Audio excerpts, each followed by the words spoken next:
नमस्कार दोस्तों, आप सभी को हमारे YouTube channel Shri Ram Pintu success point में स्वागत है। और आज आप सभी को हम एक संख्या के बारे में जानकारी देने वाले हैं जो अभाज्य संख्या है। संख्या तो अनेकों तरह के होते हैं, जैसे प्राकृतिक संख्या, पूर्ण संख्या, पूर्णांक संख्या, परिमेय संख्या, भाज्य, ठीक है। और इस तरह के और भी संख्याएं हैं, लेकिन आज हम विशेष तौर पर जो है अभाज्य संख्या पर ही हम चर्चा करेंगे, क्योंकि अभाज्य संख्या हर एग्जाम में पूछा जाता है, ठीक है। तो इसलिए हम जो है आज अभाज्य संख्या के बारे में बात करेंगे। तो अभाज्य संख्या किसको कहते हैं, ठीक है। अभाज्य संख्या का परिभाषा जो है एक साधारण तौर पर हम यह कह सकते हैं कि जिसका, ठीक है, जिसका केवल दो ही गुणनखंड हो, दो गुणनखंड से अधिक नहीं हो। अगर दो गुणनखंड से अगर अधिक आ गया दोस्तों, तो क्या होगा कि वह हमारा अभाज्य संख्या नहीं होगा, ठीक है। कैसे नहीं होता है, दूसरी परिभाषा, ठीक है, दूसरी परिभाषा नहीं मतलब कि दूसरे तरीके से इसकी परिभाषा हम दे सकते हैं। जैसे कि अभाज्य संख्या एक ऐसी संख्या है जो एक से एवं, ठीक है, एक से एवं अपने आप से यानी स्वयं से कटे, ठीक है। बस तीसरी संख्या से विभाजित नहीं होना चाहिए, एक से हो और एक अपने आप से हो, बस यही दोनों से विभाजित होना चाहिए, तीसरा से नहीं। अगर तीसरा से विभाजित हो गया तो हमारा अभाज्य संख्या नहीं होगा। देखिए कौन कौन सी संख्या है।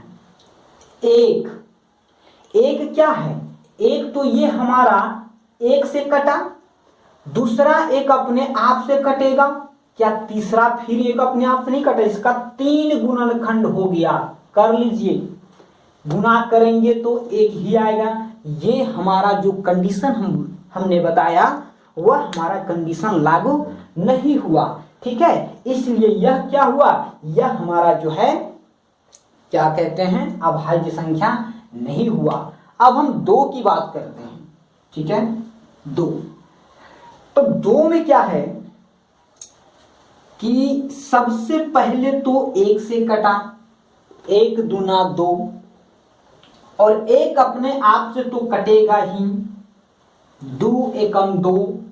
बाकी तीसरी संख्या से आप लाखों काटने का प्रयास कीजिए, ये नहीं कटेगा, ठीक है, ये कटेगा नहीं। इसका ये दो का जो है हमारे प्यारे दोस्तों, ये दो का केवल दो ही गुणनखंड है, ये एक और दो, दोनों को गुना करने पर पुनः दो ही होगा, ठीक है।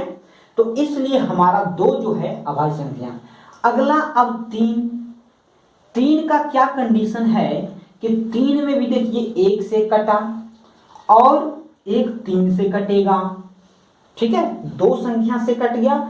तीसरा कोई भी संख्या आप ले लीजिए और उससे इसमें भाग दे करके आप देखिए कभी नहीं कटेगा, ठीक है।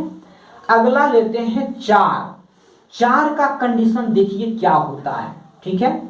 चार में तो एक सबसे पहला कि एक से और अपने आप से तो ये कट ही जाता है, सारी संख्या कट जाता है, लेकिन ठीक है इसी से कटे, ठीक है, सारी संख्या एक और अपने आप से कटता है, लेकिन यहाँ कंडीशन क्या कह रहा है कि एक और अपने आप से कटे, लेकिन तीसरा से नहीं कटना चाहिए। बात यहाँ पर यह ध्यान देना है कि तीसरी संख्या पर, तीसरी से जहां कटा वह हमारा अभाज्य संख्या नहीं हुआ। तो यहाँ पर क्या हो रहा है कि यहाँ पर देखिए दो से भी ये कट जा रहा है, तो यहाँ पर क्या हुआ, एक दो तीन, यानी तीन गुणनखंड है हमारा, ठीक है। ये हमारा क्या हुआ, तीन गु, ये एक से भी कट रहा है, ये दो से भी कट रहा है, ये चार से भी कट रहा है, ठीक है। तो इसलिए ये हमारा क्या हुआ, मतलब अभाज्य संख्या नहीं हुआ, यानी तीन संख्या से कट रहा है, कम से कम दो ही संख्या से कटना चाहिए, ठीक है। तो अब आगे लेते हैं पांच में क्या है, तो पांच में भी देखिए एक से और पांच से दो ही संख्या से कट रहा है, ठीक है। गुणनखंड से हमें कोई मतलब नहीं है, ध्यान दीजिएगा, ठीक है। बोलने में थोड़ा मिस्टेक हुआ था, इसलिए फिर से बोल दिए हैं कि गुणनखंड नहीं, संख्या पर ध्यान दीजिए कि कितनी संख्या से ये कट रहा है, कम से कम दो संख्या से कटना चाहिए, ठीक है। गुणनखंड से कोई मतलब नहीं, क्योंकि इसको गुणनखंड करेंगे, ये गुणनखंड हुआ तो गुना करने के बाद ये 8, 4 दूना 8 आता है, इससे कोई मतलब नहीं है। तो ये हुआ। तो 6 क्या हुआ, 6 तो 1 से भी कटा और 6 से एक तीसरी संख्या 3 से भी कटा, तो ये नहीं हुआ। हमारा जो संख्या है अभाज्य, वह क्या क्या हुआ, वह हुआ हमारा अभाज्य संख्या। ये ऊपर हम लिख देते हैं इसको, ठीक है। हमारी अभाज्य संख्या है 2 से स्टार्ट होता है, 3 है, 5, 7, 9 नहीं होगा, ये 3 से भी कट जाता है और 1 9 से तो कटता ही है, ठीक है। 7, 8, 9, 10, 11 होगा, 12, 13 होगा, 14, 15, 16, 17 हुआ, 18, 19 हुआ, 20, 21, 21 कट जाता है 7 से 3 से, ठीक है। 22, 21 हुआ, 24, 25, 26, 27 भी कटता है, 9 3 27, 28, 29 नहीं कटता है, 30, 31 नहीं कटेगा किसी से, 32, 33, 34, 35, 36, 37 नहीं कटेगा। मतलब इसी तरह से चलते जाएगा, ठीक है, चलते जाएगा, ठीक है। अब इसमें से आप जो है देख लीजिए, 2 संख्या से कटेगा, 1 से और अपने आप से, लेकिन इन सारी संख्याओं में एक तीसरी संख्या से भी भाग दे करके देख लीजिए, 1 और अपने आप को छोड़ करके एक तीसरी अन्य संख्या से भाग दे करके आप देख लीजिए, कभी नहीं कटेगा। तो इन सारी संख्याएं हमारा अभाज्य संख्याएं हैं। अब आप जो है, ठीक है, अब आप सवाल को आसानी से बना सकते हैं। कैसे बना सकते हैं, ये हम आगे चलते हैं, ठीक है। सबसे पहला सवाल डायरेक्ट इसी प्रकार पूछा जाएगा मेरे प्यारे दोस्तों। पूछा जाता है कि निम्नलिखित में कौन अभाज्य संख्या है, ऑप्शन दे दिया जाता है और उसमें से पूछा जाता है कि कौन सा अभाज्य संख्या है, ठीक है। तो इस तरह से हम अगर जानेंगे तो उसको बहुत जल्दबाजी में हम उसका जवाब दे पाएंगे। तो हमसे सवाल पूछा गया कि निम्न में से कौन सी अभाज्य संख्या है, ठीक है। सबसे पहली संख्या है 15, फिर 27 और इसके बाद है 12 और इसके बाद है 75। तो आप तो आराम से देख सकते हैं, 37 तक तो हमने लिख ही दिया है, ठीक है। ये 15 है, 75 नहीं, 75 वहां पर है। आप देख रहे हैं कि इन सारी संख्या तो यहाँ पर लिखा हुआ है अभाज्य संख्या, और यहाँ 75 नहीं लिखा हो, तो इससे कोई बात नहीं है। 15 आप यहीं से जज कर लीजिए, 15 1 और 15 से कटा, लेकिन एक 5 से भी कटा, ये खत्म। ये 23 देख रहे हैं, 1 और 23 से कटा, लेकिन और किसी से कट रहा है नहीं, तो ये हमारा आंसर। ये क्या है, 1 और 12 से कटा, 3 से भी कटा, 4 से भी कटा, 2 से भी कटा, कटते जा रहा है। ये क्या है हमारा, ये 1 और 75 से तो कटा, कटवे किया, लेकिन 5 से भी, 25 से भी और 7 5 12 यानी 3 से भी कट रहा है, ठीक है। तो 15 से भी कट जाएगा ये। तो बहुत सारी, मतलब जैसे 3 को हुआ समझ लीजिए कि वह खत्म, कैंसिल हुआ, यानी कि वह अभाज्य संख्या हमारा नहीं हुआ, ठीक है। इस तरह से हम बना लेते हैं इसको। अच्छा, दूसरा तरह से सवाल कैसे पूछा जाता है, एक होता है अभाज्य गुणनखंड, ठीक है दोस्तों, अभाज्य गुणनखंड, ठीक है। अभाज्य गुणनखंड तो आप बनाने के लिए जानते होंगे, लेकिन इसमें एक बात का यह ध्यान रखा जाता है, ठीक है, कि अभाज्य गुणनखंड, जैसे मान लिया जाए कि निम्न में कौन सी 96, ठीक है, 96 का अभाज्य गुणनखंड है, ठीक है। कौन सी अभाज्य संख्या, माने 96 का अभाज्य गुणनखंड है, कौन सी अभाज्य संख्या है। तो क्या करेंगे हम, 96 तो यहां पर लिख दिए, ठीक है। अब इसका अभाज्य गुणनखंड जैसे करते हैं तो इस प्रकार हम इसका घर बना लेते हैं। इस तरह से क्या करते हैं, सबसे पहला अभाज्य संख्या देखिए, सबसे पहला अभाज्य संख्या क्या है, 2। तो सबसे पहले हम 2 से भाग लगाएंगे, ठीक है।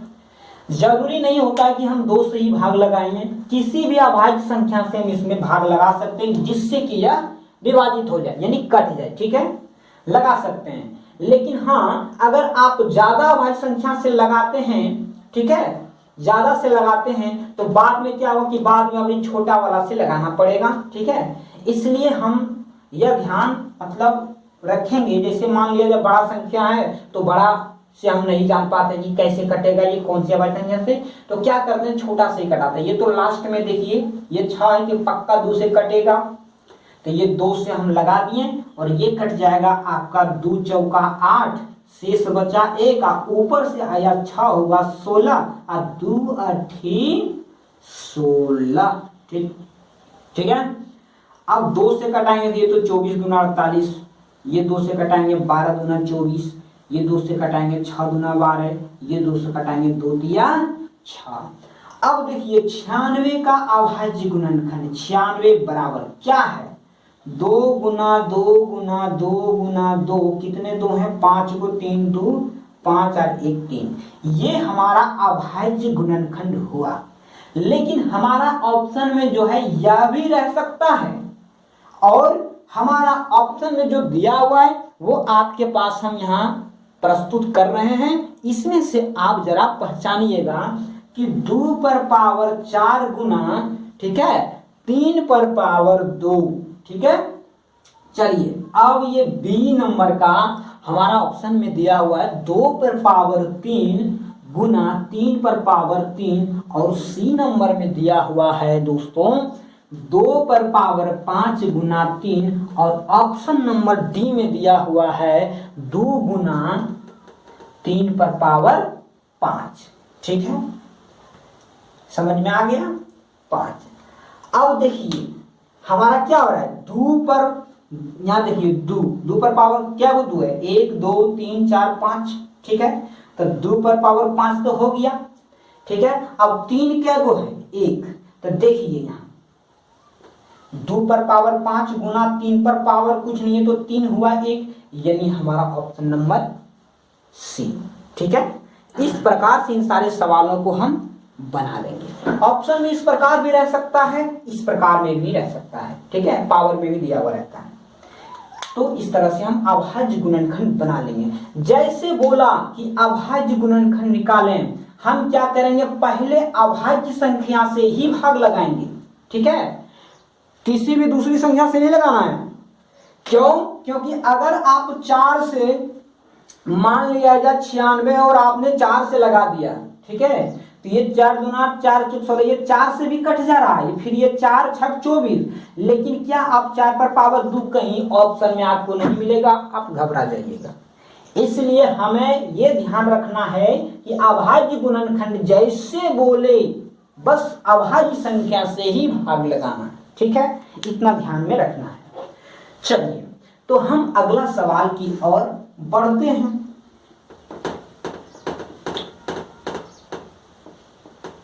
अभाज्य संख्या, बस याद रखिए कि कम से कम 2 संख्या से ही कटे।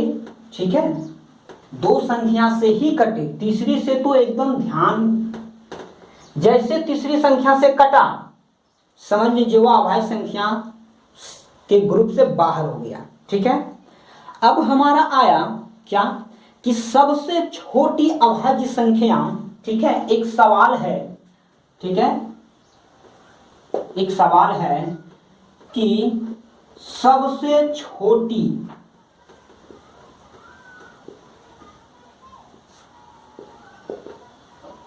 अभाज्य संख्या, ठीक है, और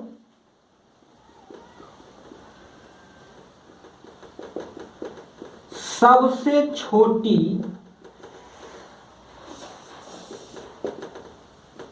भाज्य संख्या। ठीक है, सबसे छोटी अभाज्य संख्या और सबसे छोटी भाज्य संख्या का गुणनफल, संख्या का गुणनफल है। मतलब कौन सा है? ऑप्शन में दिया हुआ है आपका A B C और D। तो दिया हुआ 10 6 8 4 यानी 10 6 8 4। अब कहा जा रहा है कि आपको बताइए कि अभाज्य संख्या और सबसे छोटी अभाज्य संख्या और सबसे छोटी भाज्य संख्या। तो अभाज्य संख्या के बारे में हमने तो जान लिया, लेकिन भाज्य संख्या के बारे में हमने अभी आपको नहीं बताया।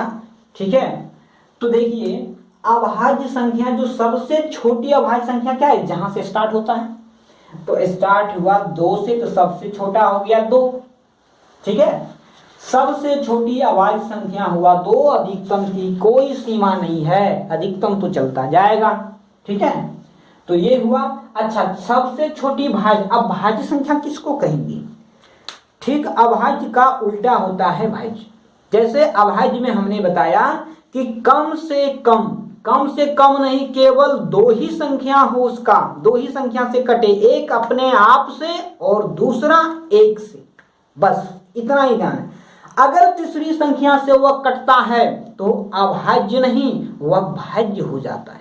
ठीक है, बस इसका उल्टा है, अपोजिट है।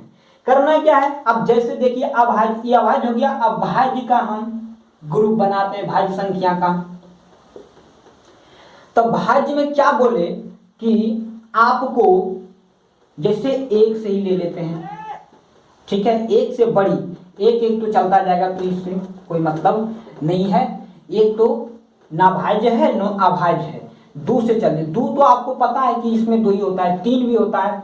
अब 4 लेते हैं। ठीक है, देखिए 4, तो 4 क्या है, 1 से कटा, 4 से कटा, एक 2 से भी कट गया, तो सबसे पहला तो यही ना 4 आया। ठीक है, तो यही 4 आया, तो इसका मतलब यही हमारा क्या है, भाज्य संख्या। यानी कि इन अभाज्य संख्या में जो जो संख्या नहीं है वही हमारा भाज्य संख्या है। सबसे पहले क्या है, 4 नहीं है तो 4 हो गया। 4 के बाद देखिए कौन सा है, 6 हो गया। फिर 7 है, 8 9 10 नहीं है तो 8 9 10 हो गया। 11 12 नहीं है तो 12 हो गया। 13 14 नहीं है, 15 नहीं है, 16 नहीं है, फिर 17 भाज्य संख्या है। ठीक है, मतलब अभाज्य संख्या में जो जो नहीं है वही संख्या हमारा भाज्य में रहेगा। ठीक है, याद करने का सबसे आसान तरीका है, एक याद हुआ दूसरा अपने आप हो जाता है। और एक चीज आप एकदम ध्यान रख लीजिए, क्या कि मान लिया जाए आपसे सवाल पूछा जाए कि 1 से लेकर के 1 से 100 तक कुल कितनी अभाज्य संख्या है, जिसको पता नहीं है वो एकदम रट लीजिए, उसको 25 गो अभाज्य संख्या है। ठीक है, 25, ध्यान रखिएगा, इस सवाल पूछा जाता है। तो देखिए हमें बोला सबसे छोटी भाज्य संख्या और अभाज्य, तो देखिए क्या करना है, सबसे छोटी भाज्य संख्या तो 2 और सबसे छोटी अभाज्य संख्या तो 4, और दोनों का बोला गुणनफल, यानी गुना करके जो फल आता है 4 गुना 8, कहाँ है भैया, ये हमारा सी नंबर का, यानी ऑप्शन नंबर सी हमारा 8 हो गया है। ठीक है, चलिए तो हम एक और संख्या लेते हैं। ठीक है, एक दमदार सवाल सीखेंगे।